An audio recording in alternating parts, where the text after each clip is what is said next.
চক্রবর্তী। চলে এসেছি নতুন একটি ভিডিও নিয়ে। আজ আমি বানাতে চলেছি কলকাতার রেস্টুরেন্টের স্টাইলে বিরিয়ানি। এত সুন্দর ইয়ামি বিরিয়ানি। দেখো, চলে যাওয়া যাক মূল রেসিপিতে।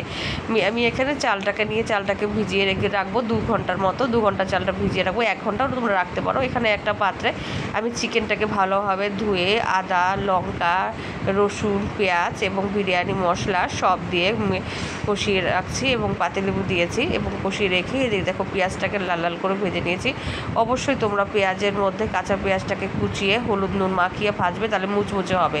এদিকে আমি আলুটাকে লাল লাল করে ভেজে নিয়েছি। ভিডিওটি একটু স্কিপ করো না, পুরোভাবে দেখো। এবং একটা পাত্রে দেখো পেঁয়াজ এবং একটুখানি জিরে আর তেজপাতা ফোড়ন দিয়ে পেঁয়াজ দিয়েছি এবং একটু সামান্য চিনি দিয়েছি। চিনিটা অপশনাল, তোমরা নাও দিতে পারো। এইভাবে করে ফোড়নটা রেডি হয়ে গেছে এবং এখানে ম্যারিনেট করা মাংসটা দিয়ে দিয়েছি। এবং মাংসটা যখন 50% প্রায় হয়ে গেছে, সেই সময় আমি খোয়া ক্ষীর দিচ্ছি। খোয়া ক্ষীরটা অবশ্যই বিরিয়ানিতে ব্যবহার করবে, তাহলে তোমরা একদম রেস্টুরেন্টের মতো বিরিয়ানি পেয়ে যাবে।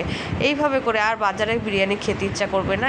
এই আমার এই হাতের বিরিয়ানিটা যারা খেয়েছে তারা বলছে আমাকে এই বিরিয়ানিটা প্রায় বানিয়ে দেবে, এত টেস্টি বিরিয়ানি। এবারে একটি পাত্রে আমি ভেজানো চালটা, যেটা 2 ঘন্টার জন্য ভিজিয়ে রেখেছিলাম, সেই পাত্রের জলটা যখন ফুটে উঠেছে, সেখানে আমি আদা, লবঙ্গ সব দিয়ে এই জলটাকে ভালোভাবে যখন ফুটে উঠেছে, এখানে ভেজানো চালটা অ্যাড করে দিয়েছি।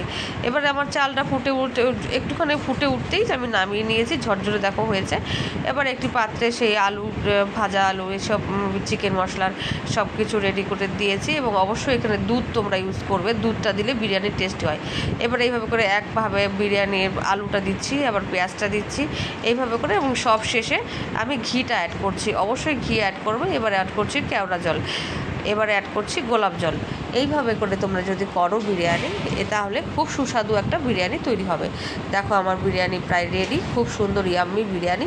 এই রকম হাতের বিরিয়ানি খেলে আর ঘরে বাজারে গিয়ে বিরিয়ানি খেতে ইচ্ছা করবে না। একদম ভালো রেস্টুরেন্টের মতো খুব সুন্দর ইয়াম্মি বিরিয়ানি তৈরি হয়েছে। Thank you for watching. ভালো লাগলে শেয়ার।